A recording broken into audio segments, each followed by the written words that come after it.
Good evening, everybody. Happy Monday, and welcome to What's Up, Cuz? I'm your host, Jason Palmer, along with my cousin, the coach himself, Lance C. Irvin, as we come to you this Monday evening in the middle of March Madness. And Lance, everybody's brackets has exploded. No one has a perfect bracket. Like you said, exploded, demolished, whatever you want to call it. Everyone's bracket is to SH. I'm not going to say the other word. I'm not going to say the other letters. It is just a complete disaster. Crazy. Nobody is winning who we thought were going to win. We all had Final Four picks. Our guest last week was Stephen Bardo and your girl Brooke. Their brackets are a mess. This is just, it's like a continuation of 2020 in 2021 in the NCAA tournament. Hey, because one thing I still have 3 teams in the race still that can go. I would have 4, but y'all kind of pressured me to pick Illinois. I felt pressured. You, Greg, Meyer, Coach Berger, who was chiming in during the show. Be real, y'all kind of pressured me to pick Illinois. So you're going to throw us under the bus for your bad pick. Okay, fine. But I still have the Zags. But let's talk about you. We're not going to. I ain't got nobody. Let's talk about you. I've got nothing. All of my I've got zilch, nothing. All of my Final Four teams are out as of today because Iowa lost. I lost Ohio State. I lost Illinois. I lost Texas. And I lost Iowa. I just threw my brackets away and went golfing today. Texas was a good pick. But Iowa, you let Maya get to you. No, that was my long shot. That was my long shot because it's always one crazy team that makes it to the Final Four every year. So I said, okay, I'm going to kind of go with Iowa as my long shot. And they acted just like a long shot, just like them, just like that 80-1 horse at the horse race that leads for like the first half, and then he finishes in 12th. But Jay, my long shot is still in the race. The Alabama Crimson Tide. They still in the race, baby. They still in the race. But you made some great picks, though. And let me say this about Iowa, though. They just lost to an Oregon team that had a couple of more athletes than them, and their defense let them down. One thing that Mike always says was our defense needs to get better. I mean, Garza did his with 36. I think he had 36, 7, and 9, some crazy numbers. He put up some numbers today. They controlled everybody else, so that was tough. But Illinois, Jay, I'm going to leave that to Steve Bardo. We need to call Steve Bardo Nick Anderson. We're going to call Nick Anderson. I'm going to try to get Nick Anderson on the show. If I would have been thinking, Nick, if you watching us, hit me on the DM. Hit him up, Nick. Hit him up. Hit me up, Nick. So welcome to What's Up, Cuz, everybody. As you can tell, we're going to be talking a lot of NCAA basketball in today's episode. If you are watching us on the SportsZone Chicago app, we appreciate that. We say hello to you. For those of you watching on the app, if you're watching us on YouTube Live, go ahead and hit that like and subscribe button. If you're watching us on Facebook Live, say hello to us there. Send your comments in. Type in comments. It's an interactive show. But we really want you to download that SportsZone Chicago app. There are 3 places you can download that. You can get it from the Google Store. You can get it from the iTunes Store. And Lance knows you can get it from a 3rd place. What was the Amazon? Was it Amazon, Jay? The Amazon store. I was paying attention, trying to hit people, trying to get my share right. But I was listening. I said, "Cuz not gonna give me this week. Give me every week." Just embarrassing the heck out of me. But let's get it the Amazon store, y'all. That's right. Jay, I'm happy for this show because we got one guy still in this tournament field too now. We do. So coming up on tonight's show, we got a jam-packed show. Coming up at 6:30. We're going to take a break from NCAA talk for about 30 minutes because we got to talk about our Blackhawks. I've been trying to get this guy on the show for a while. We've got Phil Thompson. He's the beat writer for the Blackhawks for the Chicago Tribune. So Phil is going to join us. Both you and I are wearing our Blackhawks sweaters to make Phil feel comfortable and at home. So we're going to bring Phil in, and we're going to be 3 brothers talking hockey in Chicago. So Phil is coming on at 6:30 to talk about the Blackhawks. Then at 7 o'clock, we're going to do a whole family show, apparently, because my little cousin, Nick Irvin, your youngest brother, Nick Irvin, assistant coach for Western Illinois University, Nick is going to come on and talk to us about the basketball tournament he gave us a heads up on somebody. I'm gonna wait and let Nick come on. Yeah. We'll talk about that later. But he gave us a heads up team to watch, and they in the Sweet 16. So younger cousin Nick is coming on. He'll be on at 7:00 p.m. And then at 7:30, you pulled a rabbit out of your hat. I gotta give you credit on this one. Well, he'll be on at 7. Nick come on at 7. Oh, that's right. Nick is coming on a little bit late. I'm sorry, you're right.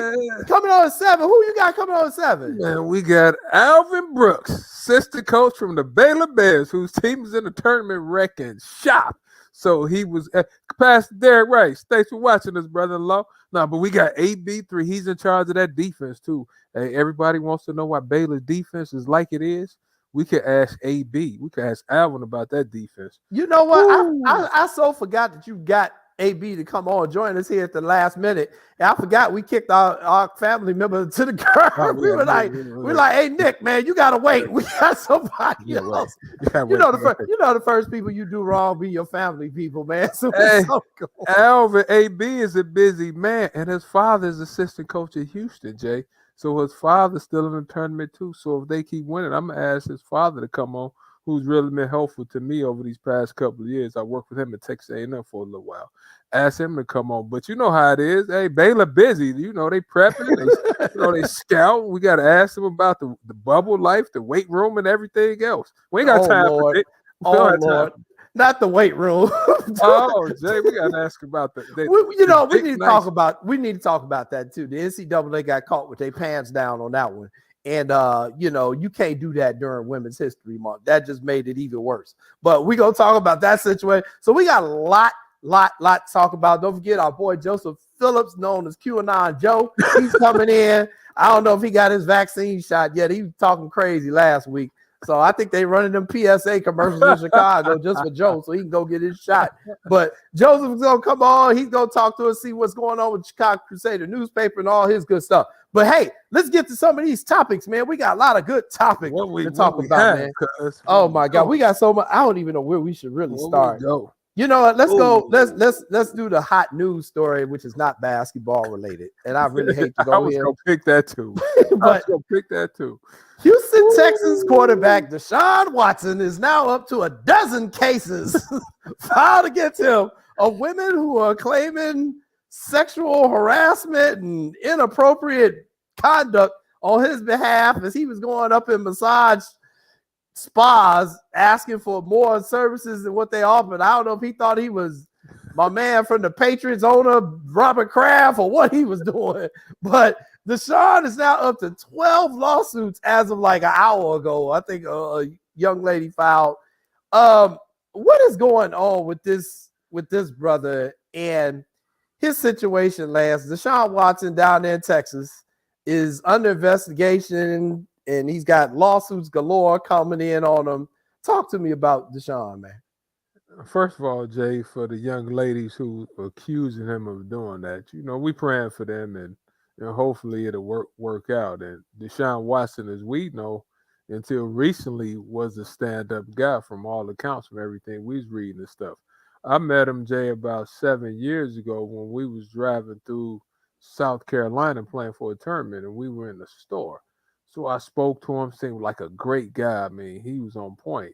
My thing, too, is, Jay, the stuff started coming out when he started rumbling, when there was rumblings about how he wanted to leave the Houston Texans. Yeah. So I'm not saying this was a setup, but something doesn't smell right to me. So you see, I don't know. What's your thoughts? Yeah. So, I thought of that too. So I have a personal philosophy. Okay. That when a woman comes forward with allegations that she's been sexually assaulted, being mistreated, or any of those type of situations, this is my personal philosophy. I take the allegations seriously. Mm-hmm. I don't convict the person who's being accused because they have rights, but I believe the woman's story that it needs to be investigated. I am pro-investigation. True. That's why I'm pro-investigation without issuing a judgment against the guy. Now, when you start getting multiple allegations, the journalist in me start going, okay. And usually that's like maybe 3. He had 12. he had Bill Cosby type numbers at this point. And that scares me But I'm also understanding what the situation is in Texas. I'm not. I feel a little leery because the lawyer who's representing these women is also like the best friend of the Houston Texans owner. So it's very this is a very weird case with the timing, but that don't mean it didn't happen either. So that's kind of my approach with it. And Jason, you see what Pastor Ray said? He said they all tied to the same lawyer. Something Yeah, that smelled right to him either. right, exactly. That's what I'm saying. It's something about this is just strange. Um, but my personal take again, because this has happened to so many women and so many women I know about, is that you don't ever tell them I don't believe you. Yeah. Now, if something comes out in the investigation and you see that the woman is lying, then I'm also for criminal charging these women and going after them in civil court. As our friend, a lot of people forget about this. Our friend Jawan Howard, back in the day when he was playing, got falsely accused of something. Mm-hmm. He ended up suing the woman who made the false accusation, won in civil court, and he won a judgment of like $1 because he wasn't trying to make money. He was just trying to get his name back. Mm-hmm. No, you're right about that. So we all for the young ladies, but like you said though, Jay, hopefully this thing will work itself out. Because Deshaun Watson, from what I was hearing and they always saying what type of person he was. So with that being said, let the investigation go where it goes and the truth to come out. That's right. That's right. I agree with that. So we're going to keep our eye on that situation. And I will say now I'm kind of happy the Bears didn't try to trade for him with all this coming out. So that could have been a mess. Since I brought him up, let's just go to our next topic. What the hell are the damn Bears doing? What are we doing? Somebody explain to me what the Bears are doing. Lance, maybe you can do it. What is going on with our Chicago Bears? What are they doing? Say, I don't know, but you remember when I said on the show, we might as well, they're going to try to get Andy Dalton or somebody? Like, then they come out with, and you're a journalist, you're a really good journalist. Explain to me why always after the fact, well, we tried to give this, we tried to give 3 first rounds, we tried to give Russell Wilson 3 first round, the second, and they didn't want it. Why you didn't say that early from the get-go? Help me understand that, Jay. So here's the thing. A lot of people don't know if that was actually the case because remember, that's just coming from the Bears. The Seahawks didn't say that. But I do trust the guys who cover the Bears like that. But I also know, and Phil can talk about it as well when he comes on, agents leak stuff and teams leak stuff to the media on purpose to try to create the narrative. So I don't know if the Bears leaked that to some of their reporters so that they can put it out there like, yo, man, we really tried. We really, really tried. Or I don't know if they really, really did try. I'm just going to try and get them the benefit of the doubt right now and say they really did try, but they failed. So, okay, cool. You failed on that.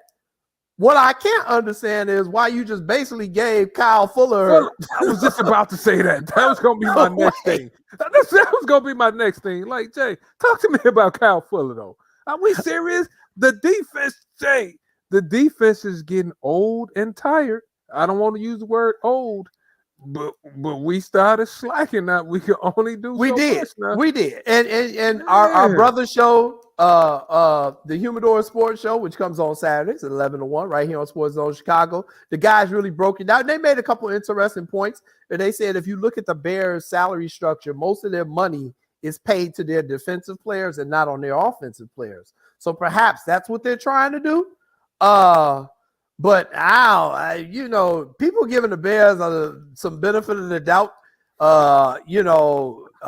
Maybe they would clear a cap space to try to get Russell Wilson. I just think they just don't know what they're doing. I just think it's really that simple of an answer. They don't know what they're doing. And I said it during the season that these two who've been making a lot of these decisions on the field and personnel-wise need to be fired. You know what, Jake? Kind of like you and Mike Berg, a.k.a. Mr. Berg, just said across the screen. He's saying like you, he's saying all of them need to be fired. But I think you said it way back when. If they didn't get a quarterback, if we don't shore up the offensive line, and you said if they bring back Pace and Nagy, that was going to be the telltale sign. And you were right on all accounts. Have we made any improvements really this offseason No. other than keeping Allen Robinson? Right. Well, and here's the thing too with Pace. How many times did he get to keep making the same mistake, man? I mean, he hadn't gotten it right since he's been here with a lot of these draft picks. He definitely hadn't gotten the quarterback position right. You know, what are we doing?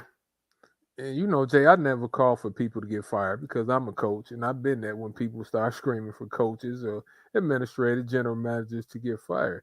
But you have to do better.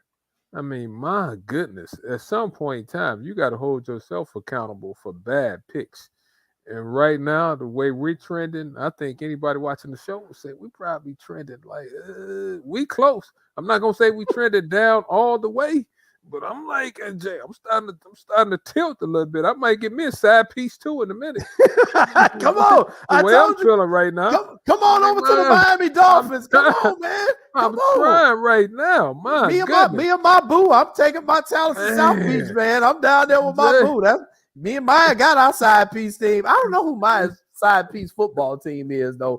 I know a hockey team is the Las Vegas Miami Knights. A little bit. I thought she was talking about Miami. You know, Maya ain't proud to be. You know, she sloop around. She don't care. she keep her side pieces on the call number. So, but hey, let's get ready to bring our boy in. We got our cousin. He's the sports editor at the Chicago Crusader newspaper. He joins us every week to talk about what he's got going on. Our guy, Joseph Phillips. What's up, Joe? How you doing, brother? What's up, cuz? What up, cousin Joe? How you feel, babe? You good? I'm feeling good, man. I'm feeling good that I actually know the reason why the Illini lost yesterday. So I feel really good. Oh, where's Maya? Maya, what please come out. Conspiracy theory is he about to give us now? What happened, bro? I want to hear this. Go ahead. The floor is yours. Oh, man. Hey, Greg, zoom in on him. Zoom in. Me and Sean was going at it this morning, if you guys didn't see it already. But I explained to him, number one, Loyola was not a number 8 seed, okay? They were at least a 2 or 3 seed. So that's the first thing. Second thing, they did not supposed to be in our bracket. And I know that when it comes down to the selection committee, I think they did that by design. They wanted to see a rivalry game, but it ended up hurting both teams. And that's just my opinion on everything. So your conspiracy theory is that because Loyola and Illinois were in the same region bracket, that was what got Illinois knocked out.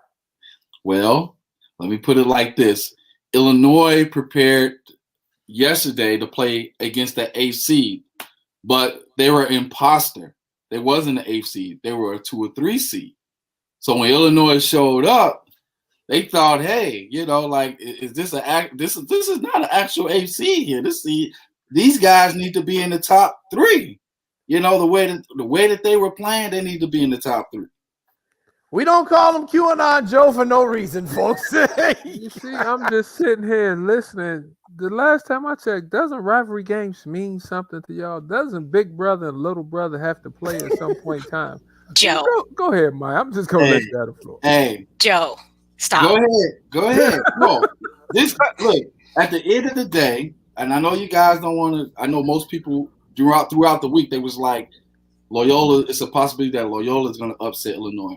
That was on the back of everybody's mind. Yeah, I had a feeling that was going to happen too. But Sunday we found out the reason why. Number one, they were I would say they are imposters. They were not an 8 seed. They should have been at least. Okay, Joe, stop. Joe, stop. Joe, stop. You know what?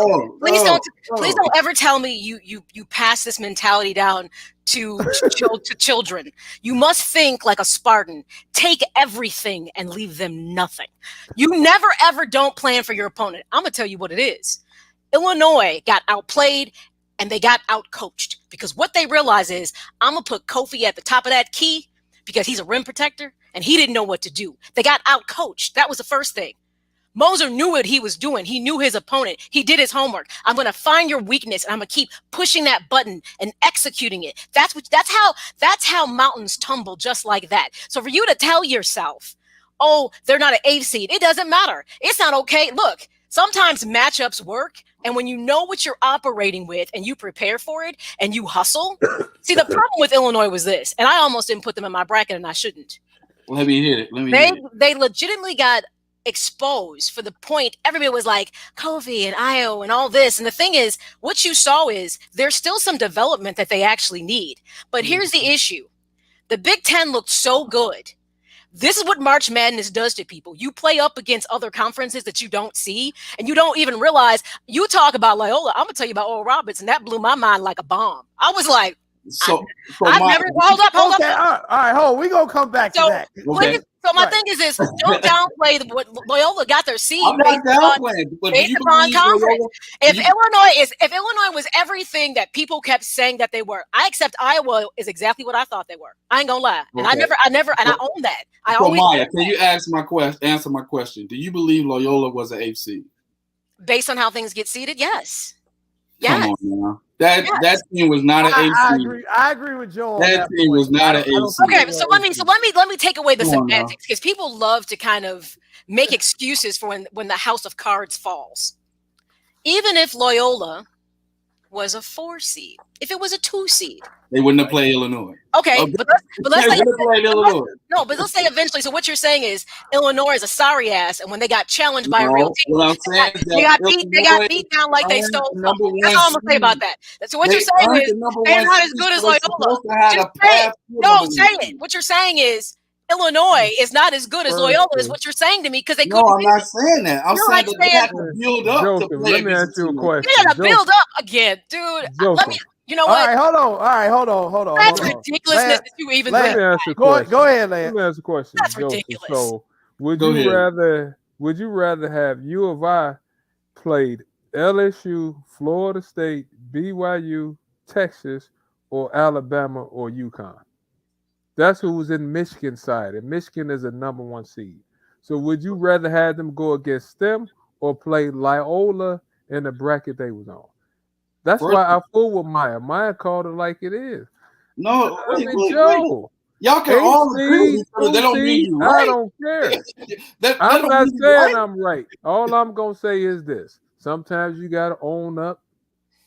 You gotta own up. That was an imposter 8th seed team. They supposed to have been a 3 or 4 seed. Let me ask you a question. Okay, so here's my point on this, and then we'll move on. Here's my point on this.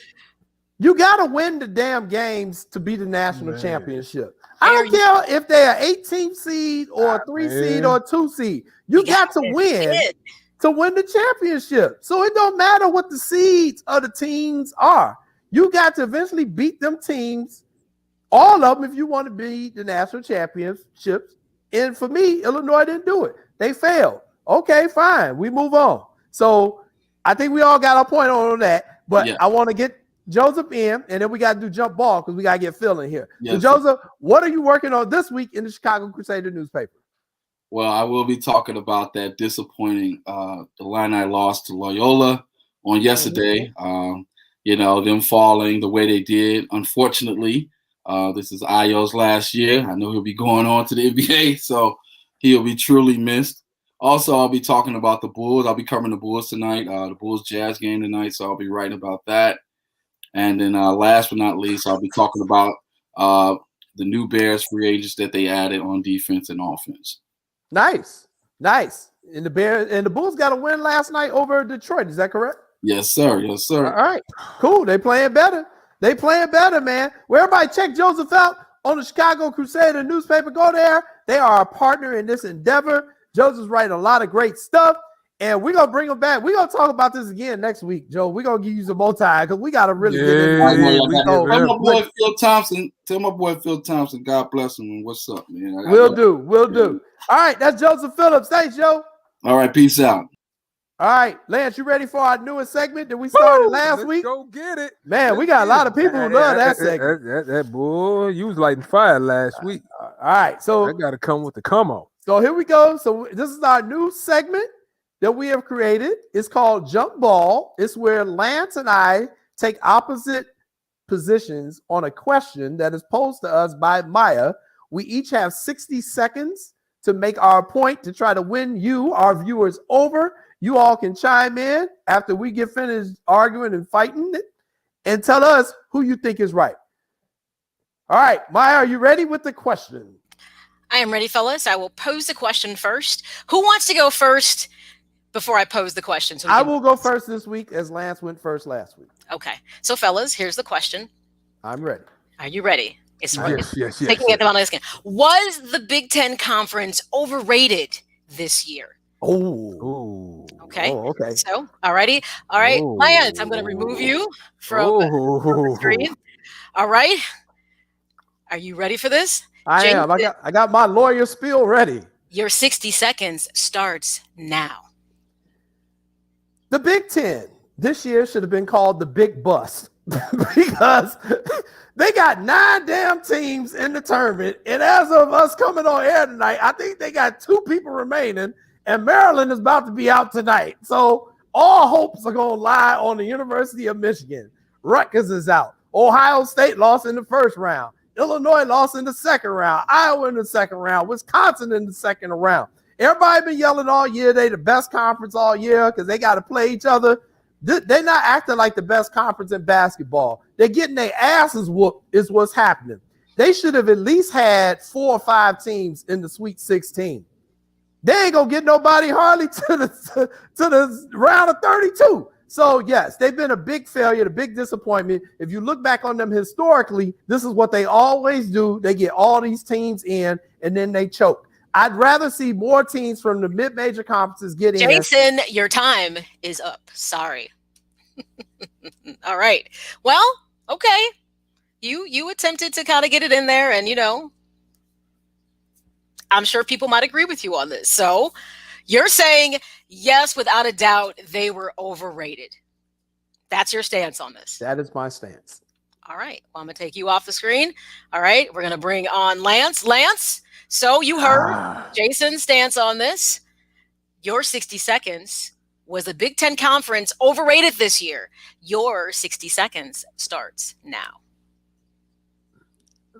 Ladies and gentlemen, please don't let my younger cousin get you with all his flowery words and language. No, hell no, the Big Ten wasn't overrated. Let me tell you a few reasons why they wasn't overrated. First of all, Houston beat Rutgers. What place did Houston come in the AAC? Houston came in first.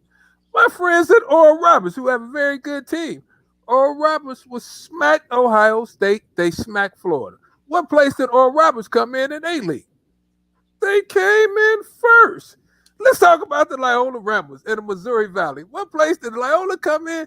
They came in first. Let me tell you something. Anytime you come in first place in the Missouri Valley, the AAC and some of the other conferences that a lot of people hadn't heard about, that means you can probably be in the middle of the pack in one of the Power 5 conferences. And that means you can smack people and whoop people like some of those teams did. Point taken.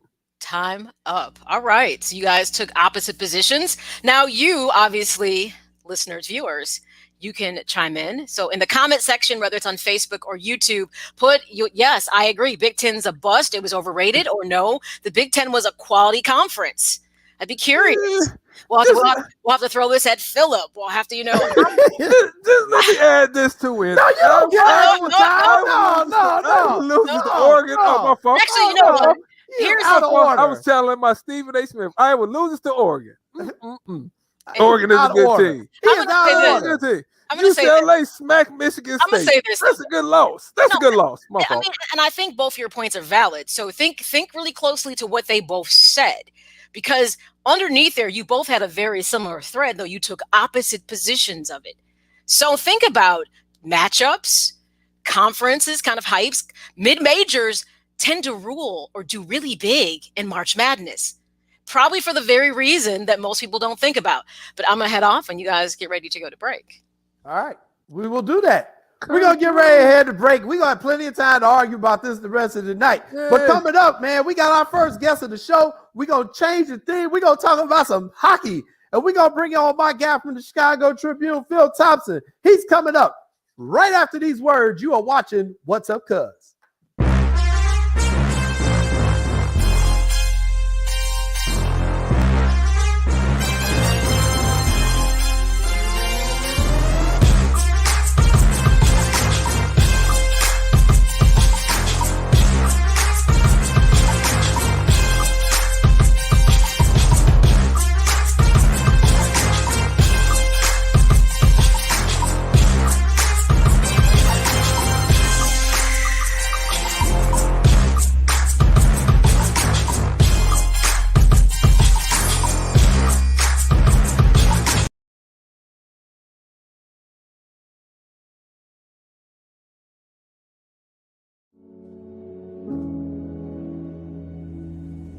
See me.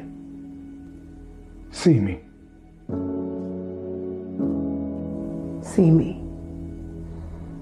See my dark skin and my kinky hair. See me. Don't see past me. Don't see through me. See me. See my tan skin and my curly hair. See me. Don't see past me. Don't see through me. See me.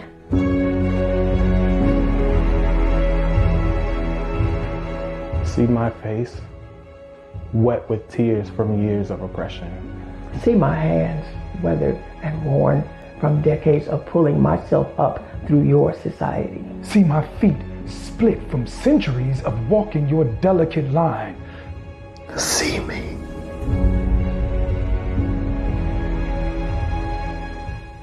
See me. See me.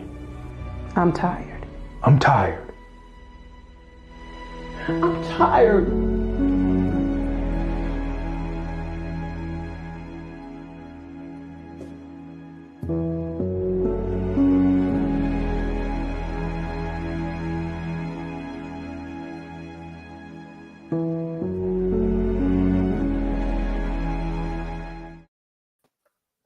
Welcome back, everybody, to What's Up, Cuz. I'm your host, Jason Palmer, joined by my cousin, Lance C. Irvin, and we get ready to bring on our first guest of the show, Mr. Philip Thompson from the Chicago Tribune. We're going to talk a little Blackhawks hockey here.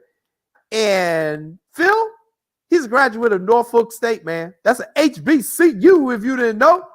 And now he's a sports editor of the Chicago Tribune. And he, Evan Moore, and myself, out of three brothers who cover hockey in Chicago, which is like a miracle that there's three brothers covering hockey in the city of Chicago. So let's bring them on, man. I know you want to talk some hockey. Phil Thompson, yes. What's up, man? How you doing? Hey, thank you. Please address me as the unicorn. The unicorn.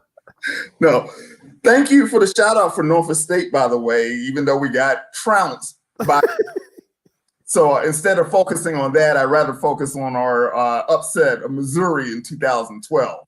There you go, Phil. But y'all had a great year, though. Phil, y'all had a great year. Oh, yeah. No shade. Much love to the green and gold. Behold the green and gold. hashtag. All that. Well, you know, Phil, now see, here's something QAnon Joe could have said. They always cheat the HBCU schools and put them in that dumbass playing game or put them as the number 16 seed every single time. Yeah, they do. I mean, you see, if you give us the 15 seed, we can make magic happen. you throw my team against the not just the number one seed, but the number one overall seed. It's like, what did we do to you? And you I know that 2020, we're gonna do better. But you know what? They showed well. I thought the first round game they played well. Thought the second round game, Michigan was just overpowering. But with that being said, though, you could at least see from a coach's point of view what they were trying to do. So it wasn't like they was out there. You couldn't tell they was well coached out. You couldn't tell like they was just running around. They had a game plan. They just got out talented. But with that being said, though, they still got some units for the school. They brought the money in for the school. That's true. I mean, to Maya's point earlier, you had to have some kind of matchup that you can exploit. In Norfolk State, back again to 2012, they had Kyle O'Quinn and they had the size. And that was a year that Mizzou was undersized. So we advantage of that one little window that they gave us in terms of an advantage, and like I said, made magic happen. But against Gonzaga, I mean, I think they just grow sequoia trees.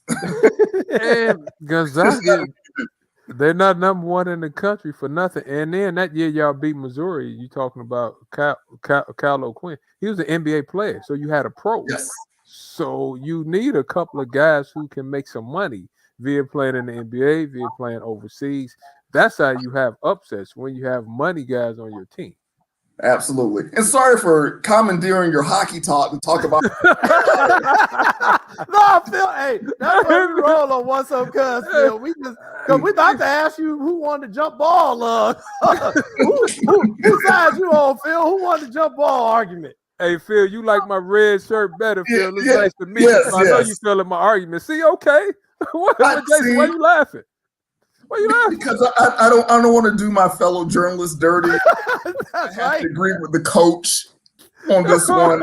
I'm sorry. I have to go with Mr. Irvin there. I think, with the mid-majors kind of coming up in the parity that you have, I don't think you can say because you lost to a mid-major that you're therefore overrated, conference. I mean, that would imply that they either didn't belong in the tournament or they were overseeded. And if you were making that argument, then we can talk on that basis. But I thought Lance made some good points. Hey, Phil. All right, you got one vote, man. Phil, you know what? Vote. When he started feeling himself and I feel like firing him, Phil, we need to exchange numbers so I can get you to get in this chair. Here we go. All right, let's get into some hockey talk here. Our Chicago Blackhawks, Phil. Right now, they are on one of their streaks. They're playing the toughest part of their schedule. When Lance and I talked about this a couple weeks ago, Blackhawks were in solid playoff position, but we look at like, man, they're going to have to play Florida and Tampa Bay a whole hell of a lot here coming up. Talk to me a little bit about the Blackhawks and where you see them presently. Well, yes, you're absolutely right. They're in a tough stretch, but you have to go back to what you want to get out of this season. And what they want to do is they want to focus on processes, not necessarily results. Ultimately, it's a results business. You want wins. But they've said over and over again, even to their credit, when they were winning, that they want to focus on doing things right. They'd rather lose doing things the right way than win the wrong way, getting lucky and putting together some meaningless wins that aren't going to pay off in the long run. So I think what you're seeing, you want to see, are they competitive? Do they have some obvious weaknesses? Obviously, the goaltending has come down to earth a little bit. Lankinen was playing out of his mind. You got to keep in mind, these are young guys. In some cases, this is their first experience or first starting experience. And in Lankinen's case, I mean, he did not have he didn't have any NHL experience. So, and then, defense, there may need to be some changes made. Some things may be forced on them anyway, in terms of trade deadline, in terms of the expansion draft. When the Seattle Kraken had their expansion draft, they may target some defensemen. So I think the thing that they're focused on is, look, let's just plow ahead in developing these young players. They're kind of going to go up and down. It's going to be a little bit of a roller coaster. In some ways, they were kind of playing ahead of schedule. Guys like Suter, they came in and, kind of played better than they were expected. You've had Janmark, you're kind of getting what you hoped from him. But, you got other guys like Kurashev that's playing above his age. Ian Mitchell, still waiting for Boquist to kind of settle things. But he's making more understated progress, but he is making some progress. Phil, one thing you mentioned that I was talking to Jason about last month, a couple of months ago, was that our goaltending duo, Subban and Lanikin, it seemed like in February they was playing well. Now, lately it seemed like they maybe fell off just a little bit. Talk to me about, do we need more help, or is it just youth, or what? I think it's youth and experience. I mean, Subban isn't as young as And quick side is, you got two brothers talking to another brother about a hockey goaltending. That's got to be some kind of Yahtzee or bingo. Can we just take a moment to savor that for a minute? Okay. See, you shouldn't pay me any mind. I'm just joking. But no, I think the case is just simply experiences. They got to have, they have their weaknesses. I think with Subban, he admitted himself, rebound control. He's really athletic, getting the puck away from him. But, with rebound control is an art. You got to get away from you because guys are getting second chances. When those pucks come off him, they're putting it right back on him. And the Hawks defense in front of him, I don't think is good enough to kind of deflect those away. With Lankinen, he's really good, I think in the fundamentals, kind of tracking where the puck is. But sometimes I think he just gives up some soft goals. And I'll be honest with you, I'm not sure why that's happening than experience. You got a guy coming off the bench, he's on for the other team, he's on a breakaway, and it's just you and him, and he's coming right at you. And you get a guy like Corey Crawford, he's seen that countless. He knows the angle a guy's going to take. He knows the guy's tendencies. And, you may see that in the scouting report, but, when you're in it, it's kind of like, okay, you got a split second side what area you're going to shade. So I don't think we should jump to any conclusions just yet, especially with a nuanced position like goaltending to this guy is the future or this guy's trash. I don't think you can say that. Okay. So, man, but what's wrong with our defense then? Because we can't hold a lead for nothing. And I'm learning and I'm calling Jason like, Jay, why we can't hold the lead? So it's not all on the goalies, right? No. What do we need to do? And I know we had a lot of rookies, but we can't hold the lead to save our lives. Well, there's different things that go into lead. It's not just purely defense. Sometimes offense makes a mistake that puts you in a bad position on defense. I think, in football, we're used to thinking, okay, not to throw dirt on him, but if Trubisky commits a turnover, that's bad and it puts the defense on his heels. But it's not a continuous play where just runs onto the field and then they can immediately score. There's a break.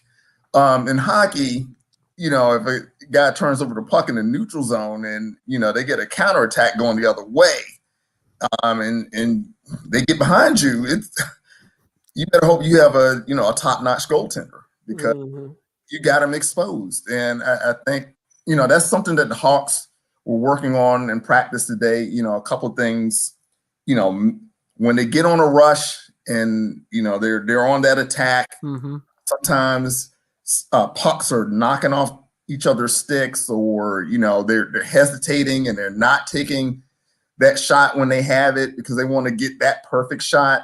They got to stop that. They got to figure out a way to get cleanly through the neutral zone and get more shots on goal. On the other side, they got to have that awareness. Especially you look at that Lightning game, there was that one, I think it was Yanni Gourde's goal, I can't remember, but they kind of stepped back in the defensive zone and basically figured out a way to zigzag their way cleanly through the neutral zone over to the Hawks defensive end and get a goal on them. And they didn't get a stick on a puck. They didn't get a body on a body. They just picked them like zap. And they're trying to figure that out. And that takes time. You got a lot of new pieces, a lot of young pieces, and it takes time to figure out those nuances. Like, okay, a guy is coming off the bench. I have to be aware of him because my guy came off. There's a lot of stuff that you have to be thinking of in real time. We're being joined by Phil Thompson of the Chicago Tribune. Just me, him, and Lance, three brothers talking hockey in Chicago. God bless 2021. Phil, I got a couple of questions for you. So the last game against Tampa Bay that we lost Saturday. Yes. Saturday's game. Yes. Here's why that was the most upsetting loss to me of the season. Not because they lost the game. I want to hear this. Not because it was 4-1. Okay. I was mad because their asses got punked. And they forget what city they representing. That was my problem with it. That was my problem with it, Phil. Okay, how many times you going to let them cross-check Kane in the back? How many times you going to let them go after your skill players until you respond? This hockey. You get to respond in hockey. This ain't basketball. Talk to me about that situation. Jason, you are on it, man. That's been a topic all week. And, talking to them about this, it seems like it's kind of a sore spot. Because from their perspective, here's where they were coming from. And they were talking about this again today. They want to focus on just the fundamentals of scoring hockey and having their top people on the ice, not in the penalty box, to score goals or give themselves a better chance at scoring goals. Mm-hmm. I guess they see it as a luxury that they can't afford. Now, on the other side is the counter argument would be you got to send a toughness message. Yes, you do. You can't just let guys tee off on you, like, take a shot on Boquist and that doesn't go unchecked, or, knocking, the what out of Patrick Kane and that goes unchecked. Now they brought in Nikita Zadorov. Who I love. Oh yeah. Monster, but he can't spend every game trying to pick fights. You need that throughout your lineup. Mm-hmm. When that Connor Murphy hit happened, yeah. Did you not see the Tampa Bay Lightning as a team kind of ratchet up? Yes, they did. Right. They came after Murphy first, like right off jump. When they came to Tampa, they went after Murphy right away, and they kept sending little messages, so to speak, to the rest of the team. So I think that's why the Hawks keep getting asked about it. But you tell me, Jason, if you think that's a valid reason or if there's more of a balance. We even asked Jeremy, when is the situation, or a colleague from the Sun-Times asked. Right. Well, it's almost like a situation to do that. It's almost like another jump ball question for me and Lance's debate. But here was my thing, Phil. And if their argument is, well, we're not going to respond because we want to keep our skilled people on the ice in order to score goals. Well, damn it, if they get hurt because somebody took a run at them, you ain't going to be on the ice no damn way. And what are you telling the rest of the league? We're a soft team. That's right. I mean, come on. Everybody gonna start teeing off on you if you don't respond. I mean, I'm not saying go out there and cheap shot a guy. I'm not gonna say that. One of the things I hate, Phil, is that the enforcer role in hockey has been pretty much eliminated. We've kind of got rid of that checking line where all the lines now need to score. You still got to have some crazy son of a gun on your team who just out there looking for people to pound into the glass, because it opens up your offense when you have that threat on. Yeah, well, it's right. I'm sorry, you cut off on my feed. I didn't mean to overtalk you, but it's a fine line, because the league is conscious about concussions. So they want to make sure that, you're not just teeing off on a guy. That's why they're so strict with the suspensions and the fines and what have you. But at the same time, you look at the Golden Knights, during the Edmonton bubble. That's right. They use that size to try to bully the Hawks. And, you'll have teams that try to do that because they're fast and light. So you need some big guys, not just to keep guys off the smaller guys, but occasionally send them a message that, hey, we're not having that. And see, you just gotten our producer's good side because you brought up that's her side piece team. That's her team. When she cheat on the Blackhawks, she go to the Golden Knights. So that's her side piece team. And they got a brother Reeves is over there on the Knights, just running folks over and fighting everybody. So that's why she like them. But let's go back to the Blackhawks real quick. So we got the trade deadline is coming up. Yes. Obviously Seabrook retired, so that opened up some money too. Yes. What are the Blackhawks going to do with this trade line coming up? And I say this in all honesty, who knows? Because here's the thing: last year, they were clearly a seller. Mm-hmm. This year, you're not going to know until you get toward the end of this month, truly a seller or not. And they're not necessarily trying to take on picks. They're looking for young talent, in that first, second, third year range to try to build. They're trying to build for a year or 2 years from now. To have a really solid group growing together. Then I don't see, unless somebody makes some kind of offer that fits that window, them being buyers. And they're not just going to sell just to sell. They're getting more return on the young people that they're taking chances on now. So you have to ask yourself, how much do you need to disrupt that until an obvious need presents itself? Your thoughts?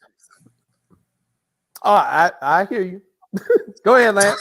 No, or Lance. My thing with my thing, they had at least 9 rookies play at least one game. Yes. So I think personally that you probably need somebody a little bit older, bring in another veteran, to teach them. And I still think we need that physical specimen. I'm saying we because Jason has me watching hockey now. So and I like physical play. But let me also ask you this: we have a lot of young talent, and I like star power. I like star power. Which young player jersey should I be buying and saying, look, this player is going to be a star?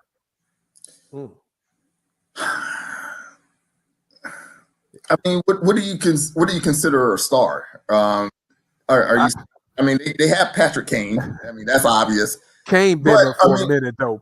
Kane been there for a minute. Which one of them young? One of the young bucks. I like youth. Is it the Brink? I mean, is the Brink is Lennican? I mean, talk to me. I'm still learning this game. Talk to me. I mean, Suter. I don't know if it's Suter. It's way too soon.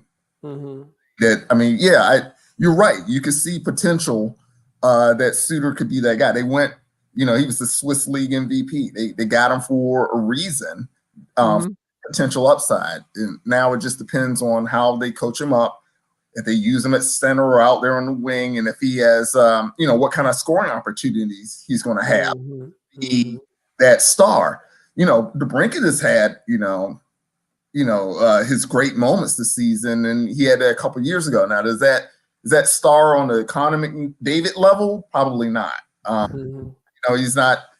I guess what I'm saying is there are stars and there's superstars, and I don't know if there's any that are going to be like, oh, this guy is our Patrick Kane of the future, if you get my meaning. Yeah, because when Jason comes in here wearing 88, I have to be able to go out and win. When he comes in here wearing number 7, need to come. I need to be able to wear something. So I'm trying to beat him to, one of the stars. So I can't beat him if you're not helping me, Phil. But also, Phil, this is Jeremy's first full year coaching the team. Well, no. No. He's first full. I mean, last year, come on. I see what you're saying. This is still not even a full year. Yeah, that's true. Yeah. Right. But, I mean, you get what, 60-something, 50-something games? I mean. Yeah, it's going to be 56 games. Yeah. How do you think he's doing so far? I think for what they want him to do, I mean, he's delivering the message. I haven't been covering the Blackhawks for years and years, but I've been covering Chicago sports. So one of the things that when I'm talking to any GM or any coach asks for, what are your measures of success? And, I asked this of Stan Bowman, and he said that, he wants to see progress in terms of those processes, and I know everybody hates or, they think it's cliche to talk about the process and the Philadelphia 76ers and all that stuff. But this is where the Hawks are. They want to focus on these fundamentals and building up these young players and their systems the right way. Now, I will say this, one thing that I thought was telling this year, more so than last year is there seems to be buy-in into culture. You know, when you hear veterans talking about it, that's one thing. I mean, that's when you hear young people, the younger players talking about it, that's one thing. When you hear veterans mentioning it also, that tells you that, you know, you have something. Now, if those systems work on the ice, that's great, but at least you're buying into it. And if you can get guys like Kane and Duncan Keith to say, hey, you know, I'm going to commit, that's down. Got a couple more minutes here with our guy, Phil Thompson from the Chicago Tribune. Phil, I got to ask you this question. I know in hockey, timeouts are precious and you only get one a match. But I swear to God, Jeremy Colton is driving me crazy. When I see the other team is going on a run, they score 2 or 3 goals, and he's sitting there and will not take the timeout and will take it home with him at the end of the game. Can you please ask this man in the next press conference, what did a timeout ever do to him that he will not call him?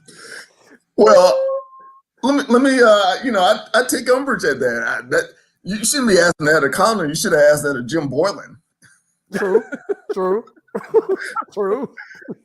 That's a rim shot. Okay, that didn't go over like I would. I like you, Phil. I called it, though. I called it.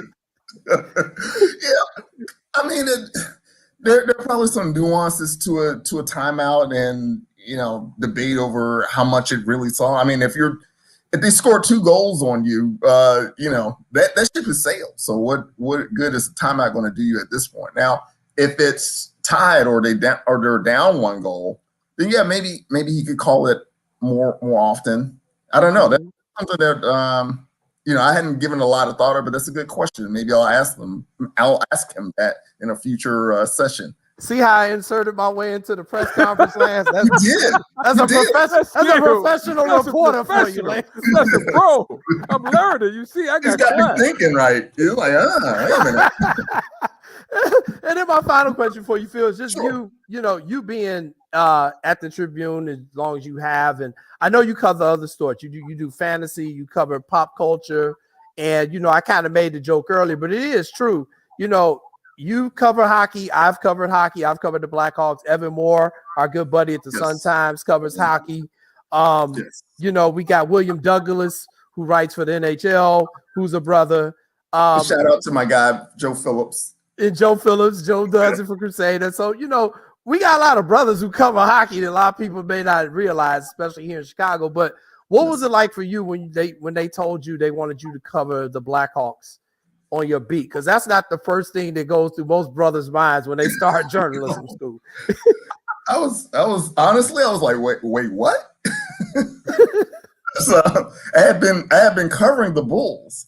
So and then you know, when it came down, because the way it happened is, you know, we had our beat writer leave the company. So I had covering Bulls, and I was covering the All-Star game, and it's like, yeah, now we're gonna throw you on hockey. But I think the thing is, I had covered some hockey before, you know, not as a full-time beat. I had interviewed players, interviewed coaches.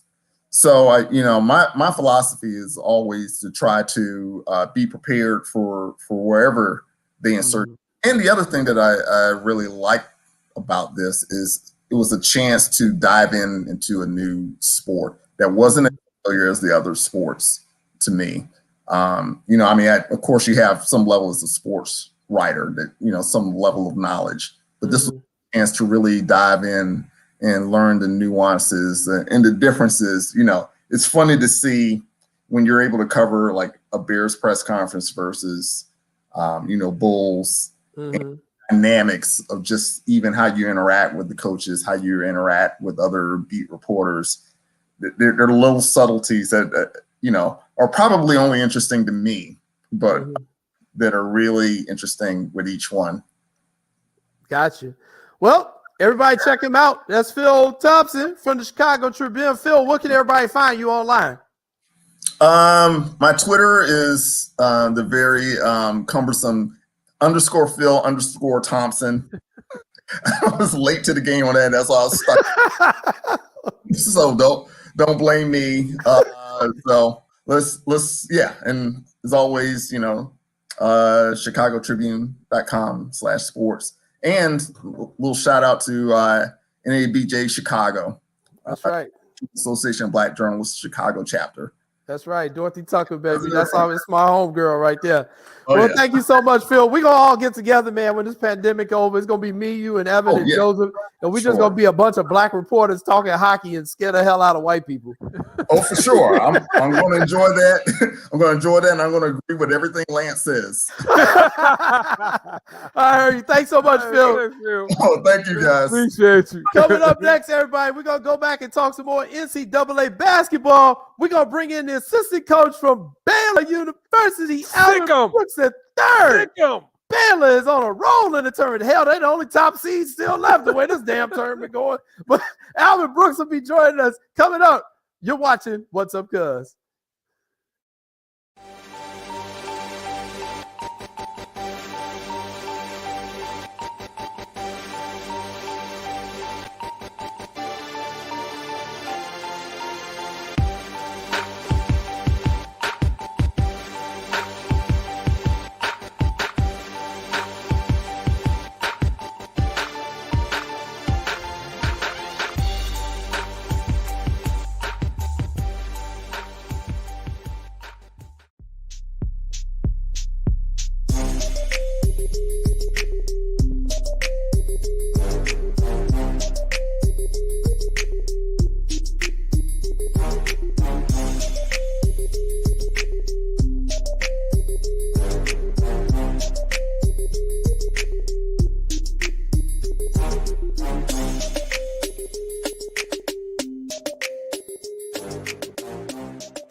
I'm Tina. I'm Judith. I'm Zelina. I'm Candace. And we've got your Women's History Blackstress Moment.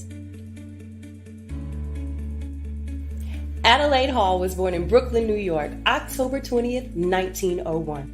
She made her debut performance in the musical Shuffle Along, and then went on to appear in more Black musicals like Running Wild and Chocolate Kitties, performing throughout Europe. In 1924, she married her British husband turned manager, Bertram Errold Hicks, and then decided to make London her home. Hall became a household name, performing on Broadway in Blackbirds of 1928 with Bill Bojangles Robinson. The show was soon picked up and produced in Paris, France, and ran for 3 months at the Moulin Rouge. As an accomplished vocalist, Hall was also known as introducing the classic jazz hit standard, I Can't Give You Anything But Love, Baby. Hall also performed at Harlem's famous Cotton Club and collaborated with Duke Ellington, penning the hit Creole Love Call. Hall owned her own club, had her own BBC radio series, making her the first Black artist to have a long-term contract with the BBC. She danced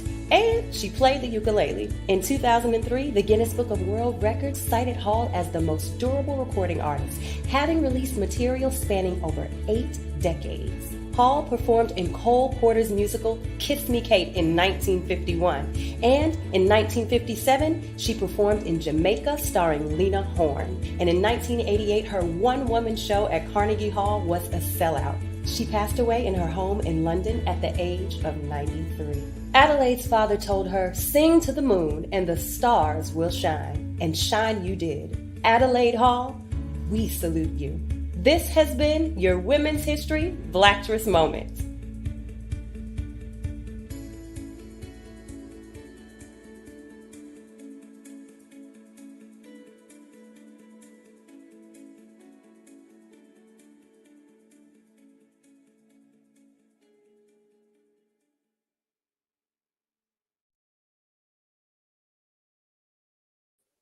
Welcome back, everybody, to What's Up, Cuz. I'm your host, Jason Palmer, along with my cousin, the coach, Lance C. Irvin. And remember, we are recognizing Women's History Month all throughout the month of March. Next week, we've got Natasha Watley and we've got Ashley Johnson. Both of those young ladies are gold medal winners in the sports of softball and water polo. So they're coming to you next week here on What's Up, Cuz. Let's get right to our next guest because he's a busy man. I know he's probably scouting. He's probably interviewing with us and watching TV on the other side. He is the assistant head coach at Baylor University. He's a good friend of my cousin, Coach Lance C. Irvin. Alvin Brooks III. Coach Brooks, what's up? How you doing? I'm doing well. Thank y'all for having me on. Ooh, that's Sikkim right there, Jay. That's my man. Al, man, I appreciate you being on. I know you run on a tight schedule, but you know, Al, man, my cousin was sweating me. Get somebody on that's still playing in a tournament. I said, cool, man. But Al, man, first of all, I'm proud of you, man. But talk to me, how has life in the bubble been? Because you've been gone for about 2 weeks now. How's life been in Indianapolis in that bubble out there? It's been good. I mean, it's about the best. I mean, it's better than last year around this time when we were in the house. So it's been good. We actually, our conference tournament was in Kansas City, and so in order to make it safe, we actually stayed in Kansas City and left from Kansas City to here. So we've been on the road for almost 2 weeks, and it's a tight ship around here, man. There's a lot of security, so you're really not allowed to do much. But we actually had a chance to get outside today. We went to this local baseball AAA field and we played kickball staff versus the players. Go ahead. I didn't mean to cut you off. I was going to ask you that, AB. Today was the first day. I mean, it's crazy, man. After we played Wisconsin yesterday, it was an early game. And so the sun was out. And we hadn't seen the sun in a minute. So, we were all outside just sitting by the bus, just enjoying the sun until we had to get back on the bus. So we hadn't been outside much. So did y'all go to Country Kitchen? So did y'all go get some soul food after that? We can't leave. We literally can't leave. This is a real story. After yesterday, after we beat Wisconsin, we get back to the hotel. Coach Tang, our associate head coach, his wife is across the street from our hotel. And we just wanted they have it barricaded off. So we want to just walk to the barricade and just talk to her across the street. We walked towards the barricade and they were screaming at us to stop. And wow. Coach Tang was like, hey, I just want to tell my wife hello. And they was like, I mean, I appreciate them because they looking out for our health. They not joking around out here. Well, good Lord, it sounds like prison, y'all here, Coach. No, it's not bad. I mean, we got to sacrifice something in order to play. And so, we got to understand that because if one of us happen to go out and get food and we bring COVID back in, I mean, unfortunately, our whole team will be out. Now, everything that we worked for is gone off of, one mistake. Woo-wee, Lance. I mean, even in prison, they give you a conjugal visit every once in a while. My God. Go ahead, Lance. Ask a question. Hey, AB, talk to me about you guys' schedule. I know you guys play Saturday. So leading up to Saturday, what will you do as a coach? Will you do some scouting? I know you have practice. And talk to me about what other things you will do leading up to Saturday. So today we had an off day because we really hadn't had an off day since man, I don't know when, because Big 12 tournament. And then, we were on a 3-week pause. And so we never had a chance to practice and so people don't realize that before we played Iowa State after our 3-week pause, we had 2 days of practice. And we had to play back-to-back games. We had to play 4 games with basically 4 practices. And, people saying, oh, Baylor don't look the same. Of course not. We hadn't had a chance to practice. So, actually losing to Oklahoma State was a kind of a blessing in disguise because we had a chance to practice leading up to the NCAA tournament and we getting back to our defensive principles. And so we're off today. So tomorrow we'll get back to it and start working on more defense. And then, I mean, we'll just practice and watch film. And that's the biggest thing. Just practice, watch film, rest, and kind of do that routine daily. And we'll take it a little later on Friday because we play Saturday. Gotcha. Coach, are you surprised with the just inordinate amount of upsets that have taken place in this year's tournament? You're always going to have some Cinderella teams, but it just seemed like this year Cinderella went out and got 3 of her girls to come with her. Well, you just, like I said, man, I think it's difficult because you don't know how much teams are practicing because you have COVID protocol. We've had a short pause and we had a long pause. And so I've seen the difference between not practicing and practicing. It's a big difference. Everybody has to be connected and be on the same page, and guys have to have the win to compete at a high level at a long period of time. So I'm not surprised because of that, because I'm sure some teams are able to practice, some teams are not able to practice, and the teams that are able to practice are going to upset, guys that can't practice. So what do you do, Alvin, to keep the guys focused? Because like Jay said, it's been a lot of upsets. So what do you do to keep the guys focused and telling them, look, you could, hey, once we lose, it's over with. So how do you keep those guys focused? Man, we just try to, keep the chip on our shoulder. Like, no matter what we say, people don't respect us. And so we want to keep that chip on our shoulders. We will, it's crazy. So while we playing, I probably shouldn't be saying this, but, before we were warming up for the game yesterday, on the Jumbotron, they have Loyola and Illinois game on. Mm-hmm. And so one of the Wisconsin players scream out to their crowd, "Oh, it's a bad day for 1 seeds." And so little things like that are just like get your guys locked in quick, because you're like, hey, they disrespecting you. They saying it's a bad day for 1 seed. We're 1 seed. Mm-hmm. And like little things like that are just, you got to like find things to kind of make you motivated. And I mean, we've been blessed to people say stuff to where we able to show our guys like, hey, we ain't respected. You got to go take it. Cause I know all you do is say sick 'em, because y'all come out with Jared Butler when y'all say sick 'em. I'm for real. But also, Alvin, talk to the people about what you do as assistant coach, your role as assistant coach, because oftentimes your job is underappreciated for what you do. And I know how hard you work. Talk to them about some of the things that you've been doing as assistant coach, like in charge of the defense or offense or something like that. Well, so Coach Drew, man, I'm blessed to where Coach Drew allow us to have a chance to like basically practice to be a head coach. He give us a lot of responsibility, and every decision that we make, he give us input on.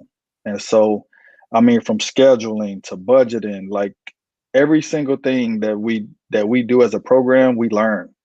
And defensively, Coach Tang and I, we concentrate on the defense, and Coach Jacobs and Coach Drew concentrate on the offense. And that's not saying that neither one of us could help out or suggest anything.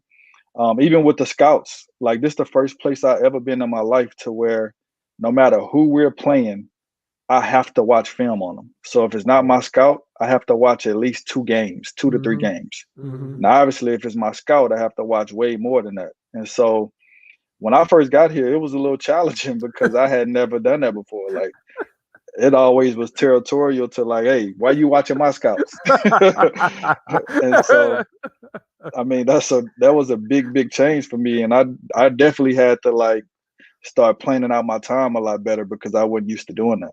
Man, and I've been to some of those, AB, and I'm like, come on, I'm just trying to watch so I can be ready for the game, because you might need some help. But I gotta ask you this, then I'll let my cousin Jason ask the question. I can't let you be on here without talking about the Be Ready family, because you can't be on the show. Alvin started this thing, Jay, the Be Ready family. That was the best. I learned a lot. So talk to us about the Be Ready family. Man, Be Ready family, like you say, is really a family, and it's basically a family of coaches from different levels, different genders, and it's different locations. You have people from different states and different cities, and so it's just a family where we get together and we talk about basketball. And now that the season is in, we can't get together twice a week like we were doing when the pandemic first started. So now we have a group meet that goes on throughout the time, and it's actually crazy because it's a lot of people to keep up with. And so this season was a little different because I had a lot of family members to keep up with. Gotcha. Coach, let me ask you this. Baylor, you all have now turned to a basketball school. It hadn't really traditionally been that, but the women's team has got the national championship. They've been kicking butt. Now you guys are making your push to get a ship. What has it been like being down there in that sports culture shift in the middle of football Texas to now have two of the best college basketball programs in the country? Man, it's, we always try to say you are who you're around. And so they're champions and we've been around them. So, hey, eventually we were going to have to be champions. So, it's a great, great family, man. Coach Mulkey, I mean, she allow us to watch practices, and, of course they're allowed to watch our practices, and, just a big family. And so, they've won a lot of Big 12 championships. So for us to win the first Big 12 regular season championship in school history this year, and the first championship in 51 years or something like that. So this year, I mean, it's a testament to the hard work that our guys have put in, and so we have a really special group. And I was just going to say, because here in 2021, we are finally, for the love of God, starting to see more women be allowed to coach men, whether it's on the NBA level or on the collegiate level, and just the interaction between the two.